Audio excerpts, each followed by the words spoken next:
Let's reverse engineering this key. See, now take a photo and import this file and draw the lines and exclude that and make a hole in that line. Now it's cutted. Now make another cut. It's look like a G and next make a round. Now it's finished. If you're interested in designing, please comment below. Now I print this key.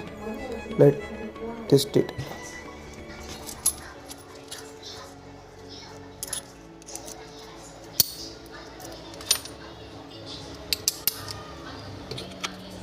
I think it's hope work.